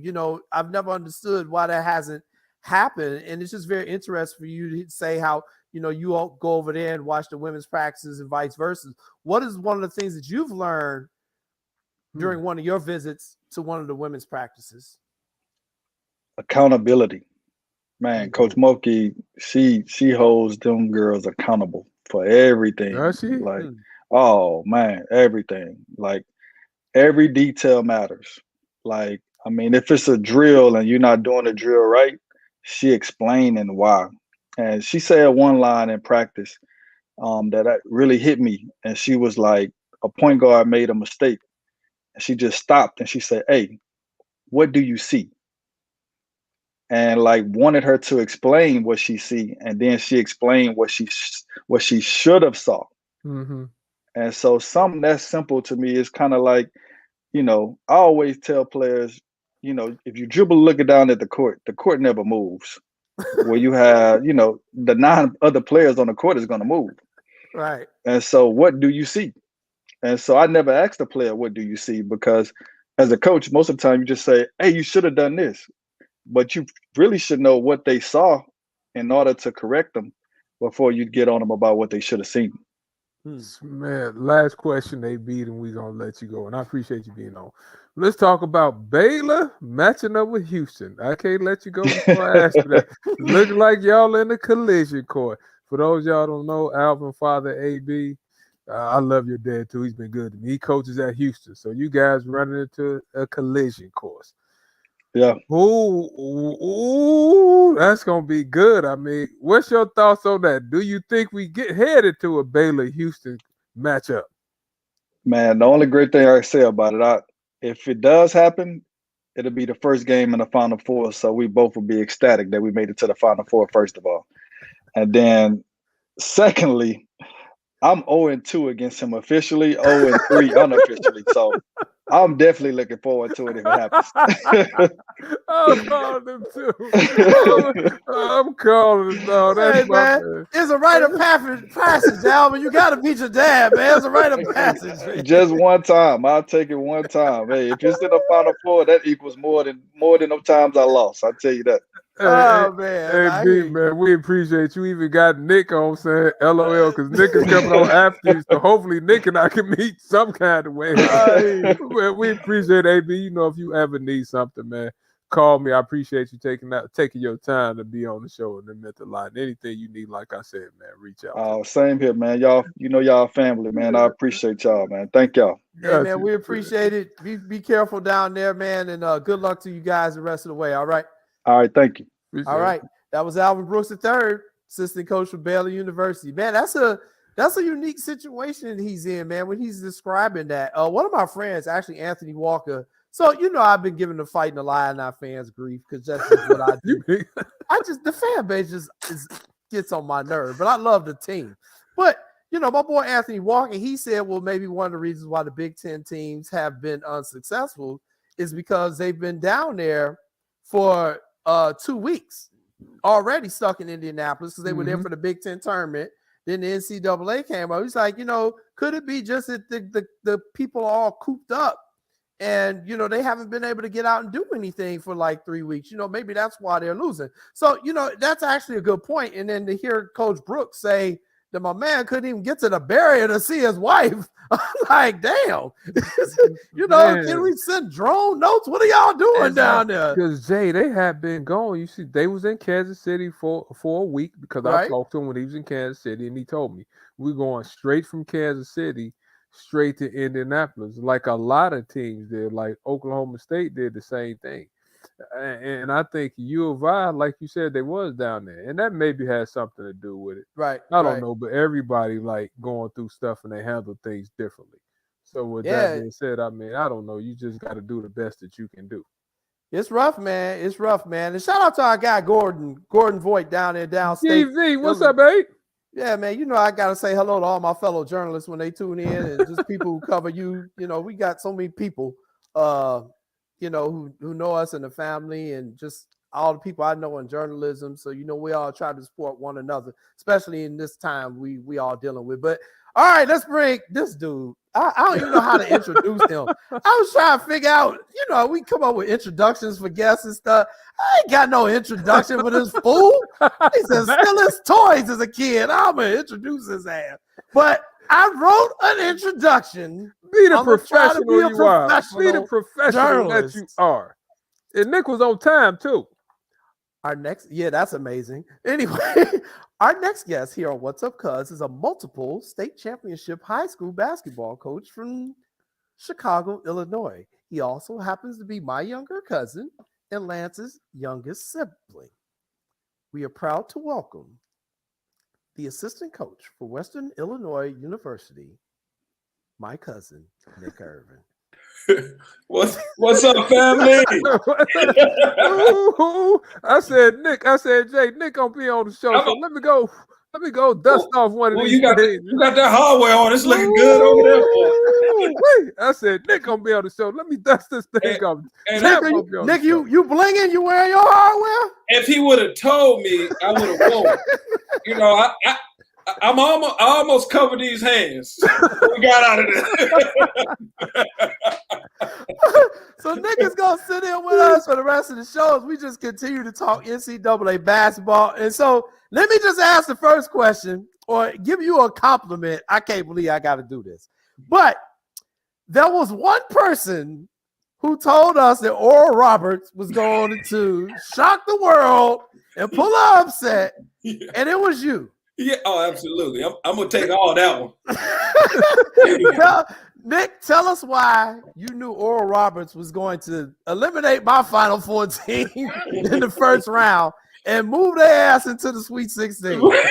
Well, they're in our conference, so I got a chance to watch a lot of film on them, and I watched like maybe 10 games, and the more I started watching, and then when we played them, I said, whoever they play in the NCAA tournament, that's going to be a bad matchup for them. Especially because they can go inside and outside. They got one of the best point guards in the country. Max Asmus. He good. He averaged 25 points a game. Then they got Kevin O'Banier. It's just a matchup nightmare. So I knew at some point if they get the favorable matchup, they'll win. And plus they coming from the Summit League, the league we in. So I had to root for them. Hey, Nick, now, our super producer, Maya, I don't know if you had the opportunity to meet Maya, but Maya went to Iowa, and she really loves sports. Talk to me about how y'all let Garza give y'all 30 and a half, and I had to listen to Maya's mouth. Was Garza really that good, Nick? When you hear Garza's name, when I hear that name come out your mouth, Garza, I started shaking. He gave us everything we was looking for. Now, mind you, I'm going to, you know how I go into a matchup. Like, you know, man, we're going to stop Garza. We're going to do this. We're going to make it tough for him. And halftime, at 35, I say, hey, coach, ain't nothing we can do right now, baby. But, you know, playing Iowa, they're a good team. They're a good team. They start with Garza and end with Garza, but they got the good pieces around them that could score, they could shoot. They do a number of things offensively, and they stick to their strengths. They the defensive, they switch a lot of defenses up, so they could beat you in a number of ways. They went down today, Maya. They kind of went down today, so it might be a little tough on you now. They're going to the Final Four. Hey, Nick, Jason asked a question to AB a little bit earlier about all the upsets in March Madness. What's your thoughts on all the upsets we've been seeing in March Madness? Like Purdue lost to North Texas. You had, like you just talked about, Oral Roberts beating Florida yesterday. Albany and Christian. ABC beating, I can't remember who they beat. Texas the other day. What's your thoughts on all the upsets, Nick? Well, I think it's gonna happen because everybody getting talent everywhere now. Before you going to a lot of the Power 5 schools, going to a different number of schools, and now you're getting talent everywhere. So I'm not shocked by the mid majors beating the high majors, or but I don't get caught up in the high majors and mid majors, because at the end of the day, everybody put their shoes on the same way. Put their jersey on the same way. So I'm not shocked by it, but it's good for basketball to see that talent is everywhere. It's just not in these high power places. Well, you know, Nick, your cousin and I had a poll question, and I had a jump ball question, and I'm gonna see if Maya could come out and ask you, because I mean I'm tired of beating Jason with the question. So Jay, you could ask him, or Maya could even ask him. I mean, go ahead. So Jay. we had a jump ball question. Your brother and I were on opposite ends of the debate. Maya, go ahead and ask the question. Ask the question for us, please, to Nick. You still, Maya probably taking a break. I'm gonna ask you the question, Nick. Yeah. Maya somewhere hiding, Nick. When you talk to Iowa, Nick, she started. There it is. It's up there. Was the Big Ten Conference overrated this year? Lance, hey, Miss Maya. Lance, you know better than this, but you can't stop yourself from doing it all the time. The question was, you know what, and maybe you can be the tiebreaker on this. Yeah. Was the Big Ten Conference overrated this year? I don't think so. I don't think the Big Ten was overrated, because you got some of the best coaches in the country in that conference, and you got one of my favorites in there is Tom Izzo. So I won't say it was overrated. They had a lot of talent, but it was a tough conference. But it's a number of conferences that's good. Pac-12 was good. SEC was good. Big 12 was good.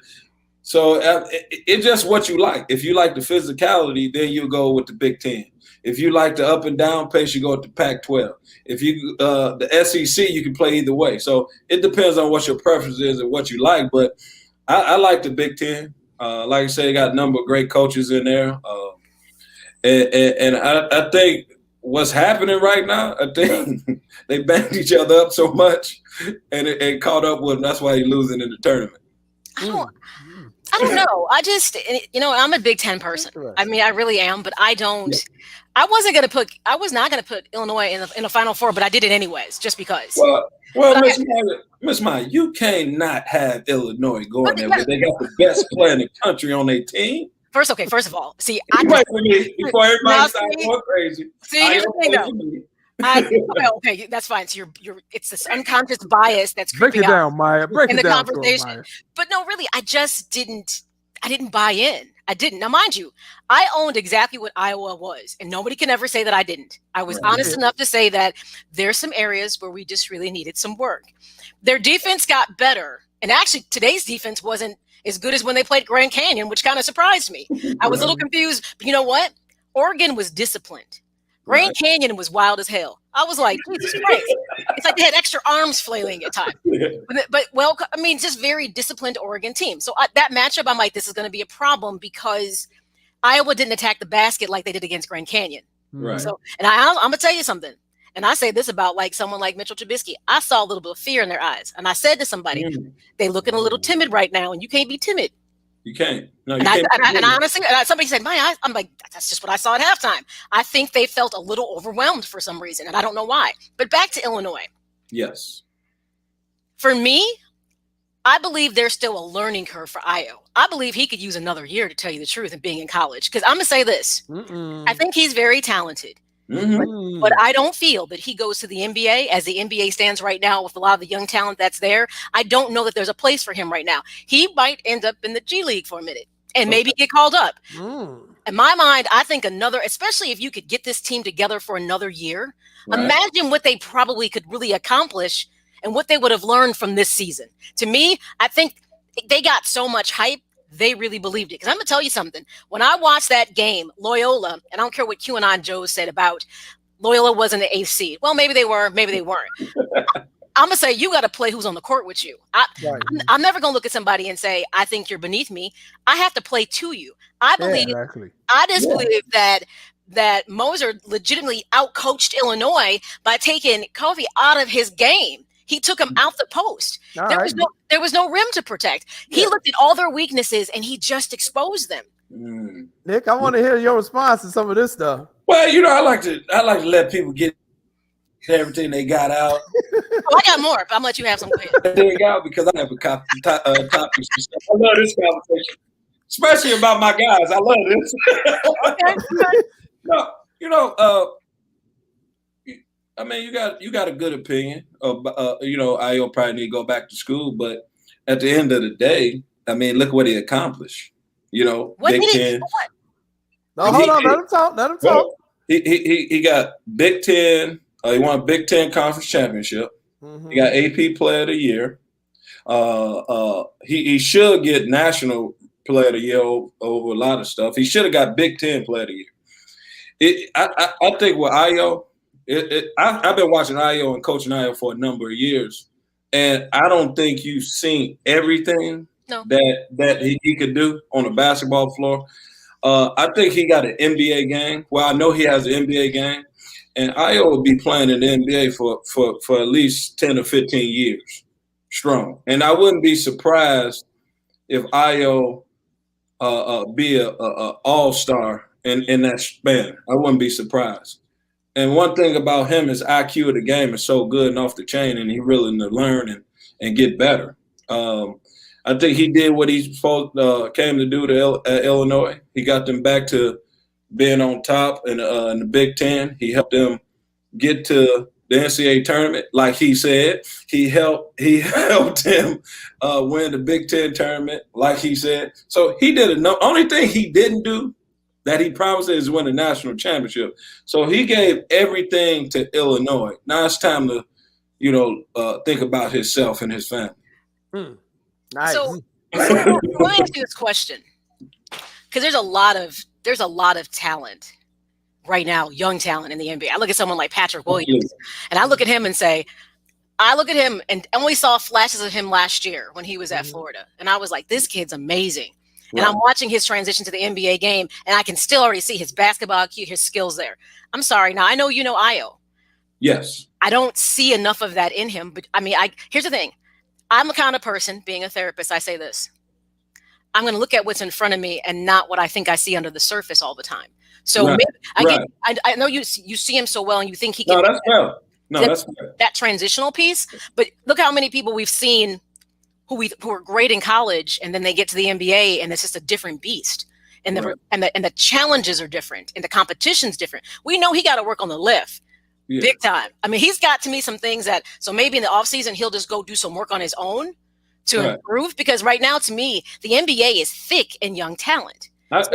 Yeah, with that. But every player needs to work on every aspect of their game. Oh, yeah. I mean, I agree. But the difference between Ayo and the rest of these guys you just talked about, you know who he played under? He played under me and Lance. So you're going to be biased. I can tell you, that is actually conscious bias. Like and I get it. You know what? And I always say the only reason you could ever get people to be true to life about something is say, if I gave you a stack of $1 billion, would you still make this same bet about this person?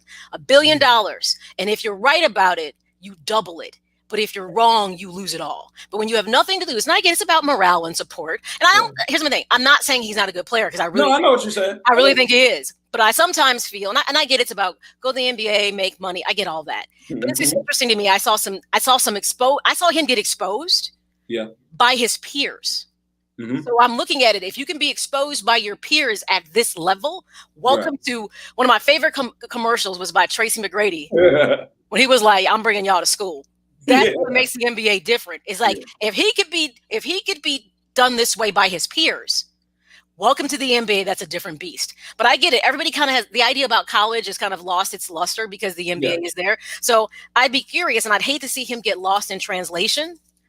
Because let's be honest, he's not going to make big dollars going into the NBA right now where his I skill set disagree is. with that. Now, when I say big dollars, disagree with I that. need you to think about the first. I disagree with that Now, big time. I need you to think about. I'm talking about big contract money. He's not gonna command. I mean, it take 3 years to get the big money. Exactly. Right. So I'm just saying. So it'd be interesting about stock because I'm gonna tell you right now. I think a lot. Wait, hold on. I got a question for you. The Bulls are playing Felicio, whatever the hell. How much money, and he don't do jack. Okay, let's talk about. So I definitely gonna make that money. I got a question for you. Let's talk about mismanagement of the Bulls before this current installment is a whole nother conversation. Well, that ain't the point. You said we talked about stealing checks one day, and Felicio was on the list of stealing checks from teams. Yes, he was. So no, the bad example. I'm sorry, Nick. Go ahead. Well, you know, now, wait. I got Go a ahead, question Nick. for you. Name me one college basketball player that's ready right now. Ready right now. I could name one. I kind of like Asmus. I'm gonna tell you why. I could find a role for him. I like the fact he's got good skill sets with ball handling. He's a pure shooter. The NBA loves those pure shooters. And in a league right now that's struggling with the idea of the concept between point guard, shooting guard, he brings something from an integrity standpoint that a team like the Bulls might like and could contribute because they would take his young talent and think about using it because he could be in a young core. So remember, it does depend on where you land at when you're drafted because you could be on the wrong team like the Sacramento. Yeah, that's true. It takes you could end up with the Pelicans, and guess what could happen to your future? I'm just saying. But I like him, and I think he could be NBA ready. I'm not saying a star. I'm saying I feel his skills are so pure to me. Right. I believe he could make that transition. Okay, no, I like him. Your response? I like him. I like Amos a lot, but when you talk about Io, you talk about a 6'5", 6'6" point guard, not a 2 guard.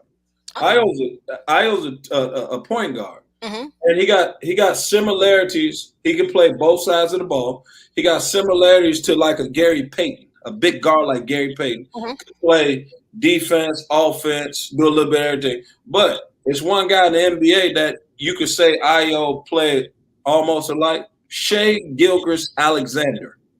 Okay. I can see some similarities that could be worked up there. I can see that. And and the thing it does, I'm not saying don't think I'm not saying that he can't be in the NBA. No, I know what you're saying. I'm not another year. You said another year. I can see it. But again, I'm gonna tell you this though. Based on how I feel Illinois was coached, I don't know if another year under that coach is gonna work. Wow. So I'm gonna be real talk about that. I'm going. I tell y'all I don't. You don't bash. You guys can't really bash, but I can. But let me say this though. Illinois normally get like 17 points in transition. Yesterday they got 2. They normally shoot the ball well from the 3-point line. Yesterday there's like 4 for 10. So yesterday they didn't play well, and Loyola has something to do with them not playing well. Of course they did. Right. And that's what I want to talk about. That's what I want to talk about. Joseph was that. You know what, Nick? Just for you, we're gonna negate the last break of the show. Oh. Just for you. I like that. We can just keep talk all day. I'm just gonna make this quick. One thing I was trying to tell Joseph: when you coach in a league like the Missouri Valley or some of the other leagues, I said the AAC when we had the jump ball question, those coaches and those teams do a real good job scouting. Like that's how they went. Not saying U of I did, but they scouted them so well. They took Illinois out of everything that they normally do. Right. That's what I was impressed with. And then a player I think, Maya, that's probably close to being ready for the NBA is Cade Cunningham from Oklahoma State. Michael Berger said it probably too. Closer to 6'8". He can play inside and outside. The only thing about him, sometimes he starts off slow. But with that being said, though, I think Illinois, it was just tough for them. All the things that they did that made them good, Loyola took them out of and that's all of that. Yes, that's what a well-coached team. But that's what a well-coached team does. It's like Moser was playing chess with them. He was taking 2 and 3 of their pawns at a time. Right. That's the difference in the coaching to me. Yeah, Porter Moser is a good coach. He'd been to the Final Four before. He'd been to a number of places, so he been around the block a number of times and seen a lot of games. And you got to give credit to the coaching. And most important, you got to get credit to the players because they executed the game plan. Exactly. I agree. Exactly. And let me say this though. That next round game, Jay, are we talking about all NC-12? Yeah, I was getting ready to go to that. Yeah. That next game with Loyola and Oregon State. Yeah. Oregon State, that's gonna be a tough matchup for them. Yeah, that's what I was going to ask Nick about. Yeah. That 7-footer they got inside. Oh, yeah. Stevie Thompson, son. Now, he's a rim protector, and he could move his feet. Like the way they did Oklahoma State yesterday, and I thought Oklahoma State was really good throughout the year. Yeah. He had them every time they came to the basket, he had an answer. And on offense, he had an answer too. And they shot the ball well. So it's going to be interesting how Loyola plays them. Mm-hmm. Nick, let me ask you this. That matchup we're talking about. But let's talk a bit. I think we focus so much on Illinois and what they didn't do, and I get why we're doing that naturally. We're doing it because, that's family. Adam and I, that's family. I get that. Right. And Chicago is doing that because that's who we relate to. But Loyola is a damn good team. Mm-hmm. Yeah, we need to talk about these players. Nick, break down for me what makes Loyola so good. Well, the thing what they well coached, first of all, and then they play at their pace. They don't let nobody speed them up. They don't let nobody dictate the game. They do all the dictating. So when you play against Loyola, you gotta be prepared to play really in the 50s, 60s. Be prepared to be on defense for a lot of possessions in that. But you got to look at the guys he got on his roster, the guys he brought there. They fit his style. They fit his style of play. And you got guys, you got a mixture of guys that been to the Final Four when they went the last time they went. So when you bring that back, that's a tough matchup for anybody. Like they gonna play the game. They know Kurtwood is the guy. They know everything run through him. I asked Lance yesterday about can he be the Joker? Can he play like the Joker? They using him sort of like Denver Nuggets use the Joker. Hit him at the high post. He a good passer. He make great decisions. He can shoot a little mid-range jump shot. Good back to the basket guy. But Porter Moser you got to give him some credit on it because he do a great job once he get in the NCAA tournament.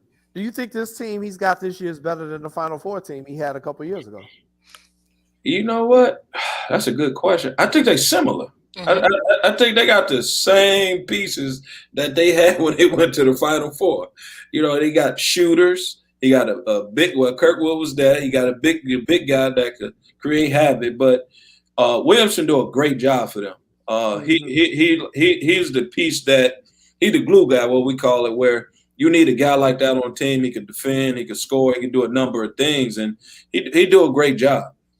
So right now, with everybody's brackets gone to hell, and these teams you see remaining, Nick, who you think, is our new Final Four? Because obviously our Final Four that got blown up with a lot of these teams.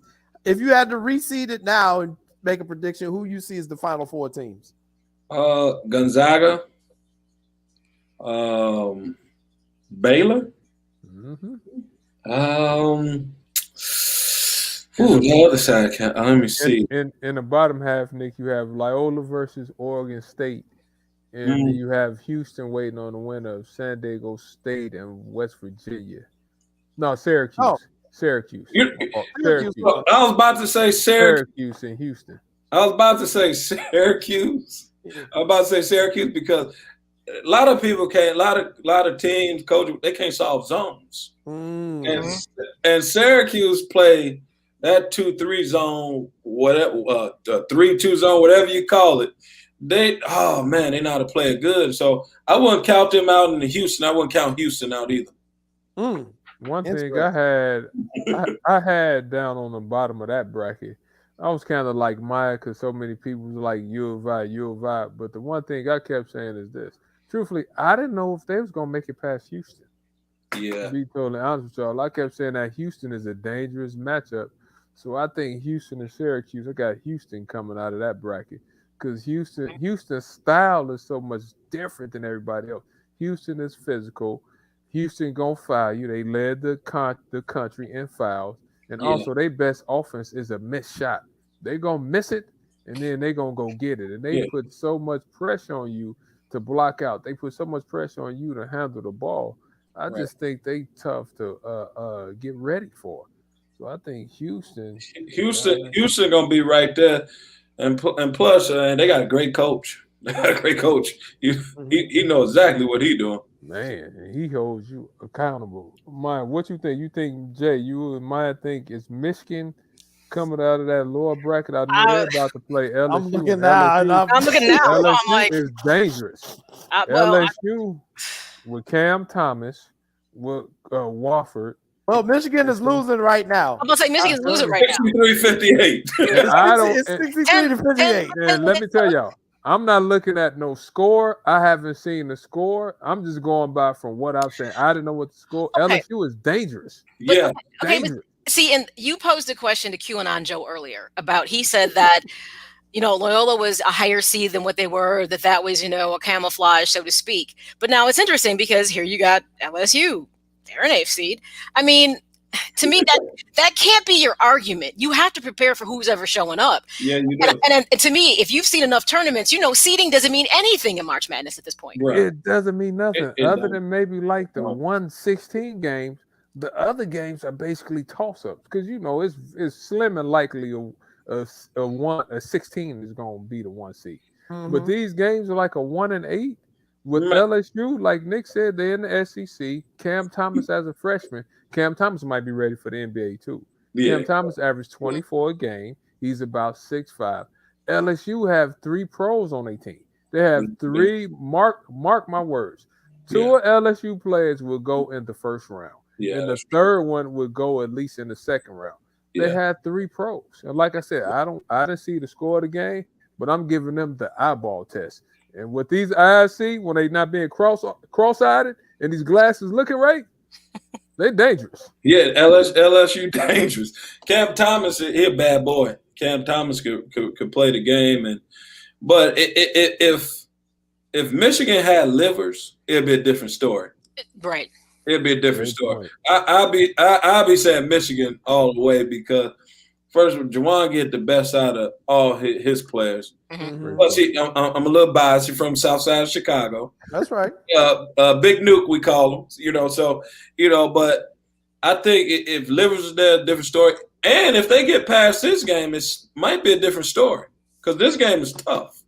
Well, it'd be a redeeming game for them, considering you'd be like the last man standing out of the Big Ten, and everybody kind of wrote you off. So they might be able to save our reputation, because remember before Michigan kind of fell in the Big Ten tournament, the conversation was all about Michigan, right? And then then there became that shift to Illinois, and then Ohio State fooled us all, and drug us in. Gosh. Anyways, but I think we said at the bottom of that bracket too, y'all. Michigan had the hardest bracket out of all the number 1 seeds, like we talked about earlier. And they still have my dark horse down there. Now I want Michigan to beat LSU because I like Juwan, but my dark horse is Alabama. Yeah. They with Petty. They did a good job. They shoot a lot of threes too. Man, Nick, they got size. They have speed. They talented. Nick, let me ask you this though. Do you think Gonzaga is good enough to win it all? Yeah, they're good enough. They got all the pieces, but it's the matchup. If they get a matchup, and they guys got to be on that day, but Gonzaga good though. But look, let's watch them all year. They've been on. They've been on all year. All year. Do they run out of gas now? They ain't lost yet, so it's like. Do they run out of gas? And you got a thirsty Baylor over their weight. Baylor thirsty. Them guys over at Baylor, they thirsty. Man, they thirsty. So I don't know. And then they played them during the year already, right? Mm-hmm. So I believe so. Yeah. I think that game got canceled. They got canceled. I think that game got canceled. Okay. I think I could be wrong. I thought it got canceled. No, it's according to our associate producer Greg. He said canceled. Yeah, Greg want to ask Nick a question anyway, so we got to get Greg time to ask Nick a question too. Yeah. Hey, so let me ask you this, Nick. I'm gonna change just a little bit. Just when you played out at Fresno State, what was it like playing in postseason? And then what do you think they're dealing with now in this environment with there not being no fans really there? You know, how much is that coming into play into what we're seeing out there on the court? It's tough playing without fans. I can say that. You know, me playing in a tournament and being around that environment, that's the best thing in the world. I wish everybody could go to the NCAA tournament, but it's only a select few. But playing without fans is tough. You can get down in them games. You don't have nobody cheering you on, rooting for you. But that's when you got to have a good team where they bring the energy for you. It's tough. Or you need a coach like Nick Irvin. I was getting ready to say that. Oh yeah, bring that pain. Coach got to bring that pain. They got to be into it. The players got to ride with you and feed off your energy. If they don't feed off your energy, you're in trouble. So my next question is somewhat related to that. we've talked about it privately, but I'm gonna ask you on the record. Yeah. You go from the south side of Chicago in Morgan Park, an opportunity comes up, and you're now in Macomb, Cornfield, Illinois. Yeah.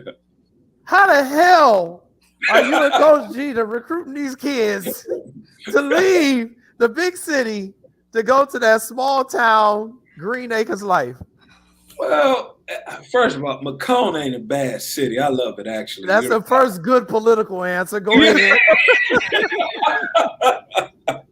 You know, like I always say, the people make the town. So the people here is great. They've been great. And as far as getting players to come down here, you got to make sure they understand that basketball is basketball. If you want to make it, they'll find you wherever you at. And if you look at guys like C.J. McCollum, Damian Lillard, Ja Morant, you look at them guys, you see the conference they played in and where they went, they found them guys. So, you know, the thing I tell the players is that don't get caught up in the name. Get caught up in you and how you perform when you get there. Because once you get there, if you perform up to that capability, NBA people. Is everybody froze? Nope, just you, Maya. Nope, just you, Maya. Yeah, and we can hear you. I'll take my producer off there for Mrs. She froze. But Nick, let me ask you another question on a different note. What was the difference in the jump from high school to college? Was it a big difference that you observed when you went from high school to college? It was a little big. It was a little different because I jumped from being a head coach to assistant coach. But you know how I am, Lance. Winning is all I want to do, and that's what I'm about winning. And Coach G to help the process go easy for me. You know, he coached me through a lot, and Chad helped me through the process well. So I had good coaches that could help me through it and help me understand the assistant coach's piece. But you taught me a lot sitting over on the sideline with you and how you did a number of things, and you actually got me prepared to be a college coach. You got me prepared because one thing you showed me is like you always got to listen to your guys. You always got to listen to your coaches, and they over here for a reason. They over here to coach for a reason. So you helped me through that. Terry helped me through that, and actually it made by you putting me through that and helping me. It helped me on this level right now. But, you know, it was hard at first. The only thing that was hard about me going from head to assistant, but everything else was just all right because I could go get players. I ain't worried about the players, please. I ain't worried about that. I ain't worried about that at all because at the end of the day, it's about relationships, and I got a relationship with a lot of people, and that's the easy piece. Coaching is the easy piece. Basketball is basketball to me. So, Nick, you know, a lot of people, whether they talk about Dorothy Gators, who stayed on the high school level, whether they talk about Coach Rob over at Simeon, he stayed at the high school level. You know, so many great high school coaches in Chicago, and we know so many of them could make that next step, but they choose not to. Yeah. The question everybody was blowing me up about was when you left Morgan Park, it caught a lot of people off guard.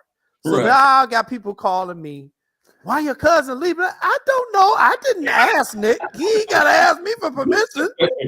So could you answer that question? Why did you feel it was time for you to go after building such a successful program at Morgan Park? Because I was trying to get you to go over to Lindblom and help my school out, but okay, cool. Yeah. So what went into your thought process? Well, since I'm on y'all show, I gotta be a little honest. With y'all.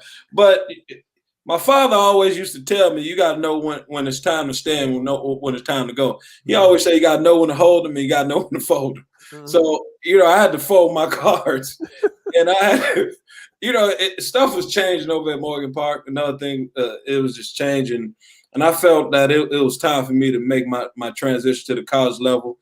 Talking it over with Lance and Byron, Mac, and Mike and Cindy.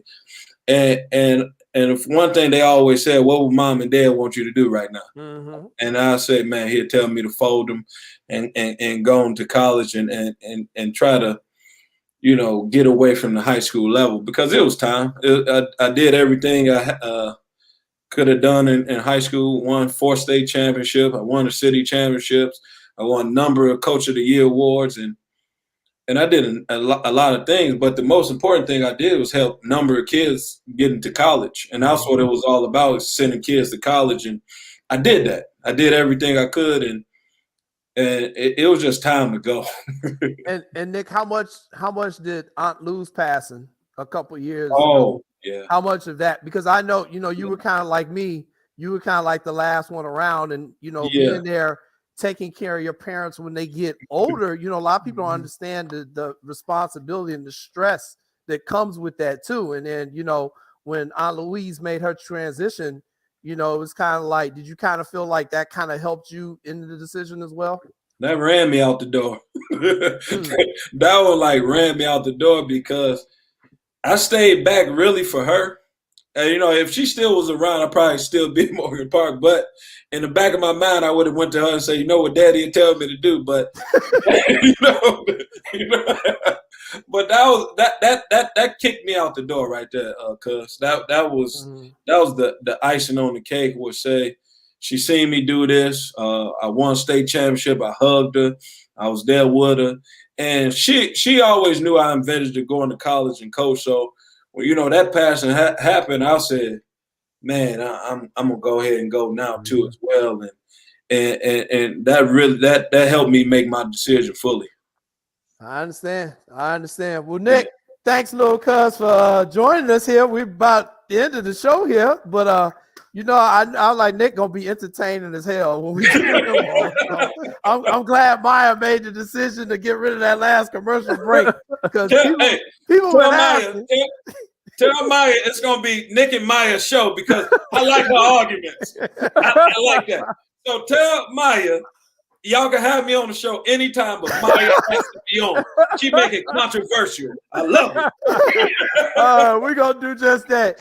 Nick Irvin, everybody, assistant coach at West Illinois University, my younger cousin, Lance's youngest brother. We're so proud of him. Thanks so much, Lance. You said try not to die of boredom down there in Macomb. Man, I want to thank y'all for having me on the show, but y'all doing a great job. I signed on early. I know everybody like Nick came on early, but I signed on early because y'all doing a great job. I want to see all the interviews. I want to hear y'all talk, because y'all family, cousin and brother. You know what I'm saying? Hey, Nick should be the governor. Nick is the governor of Peoria. The governor of Peoria, boy. All right, Nick, love you. We'll talk to you later. All right. So before we get out of here, on a family note, this is a personal note for me. Sorry, I got to do this. So I got some tough news the other day, but I'm also very blessed. On my mother's side of the family, Lance, I've had 2 uncles who've lived to be 104 and 102.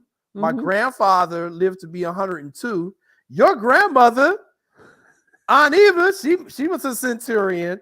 So, on that note, I know we've got some good genes in our family. We get 3.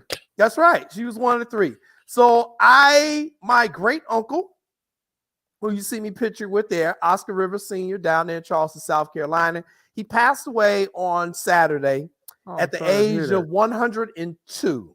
He was my great uncle. He was the last living uncle I had. a great uncle or just, regular uncles. And this guy stayed in his house the whole time, never no nursing home, didn't have a lot of physical ailments, mind sharp as a tack, and he passed away peacefully in his sleep at the age of 102.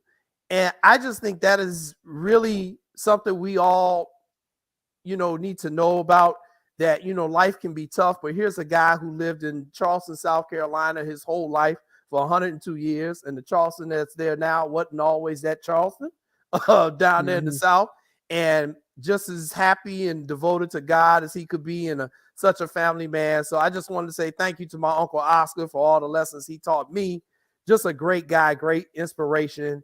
I'm going to miss him, and I'm going to be going down to South Carolina to participate in his celebration of life here in the next few days. But I just wanted to say that, I know we're all dealing with family members. We've all lost or know people who've lost people due to this COVID situation and all the other stuff that's going on in the world. But everybody just have faith in there. Try to live your life the best you can.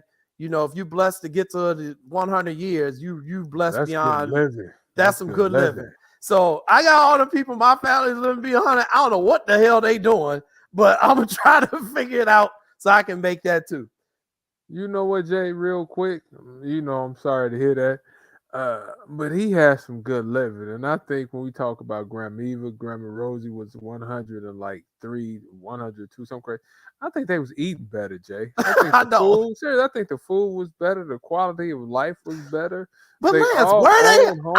But where they, man? I know some of the stuff they were cooking. Jay wasn't like the steroids and pesticides shot up all in the food, and they wasn't like Brookie Holland global warming and all this type stuff. Man, they lived good lives, Jay, and I think they had a broader sense of community. Yes, if I could say that too, and they was oftentimes helping each other out.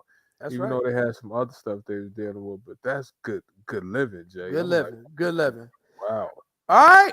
Well, this showtime is come and gone. We're a little bit over time, but thank you all so much for tuning in. We'll be back next week with our guests, Natasha Watley, Ashley Johnson. Of course, we're going to talk some more basketball. The tournament's still going on. We see y'all then.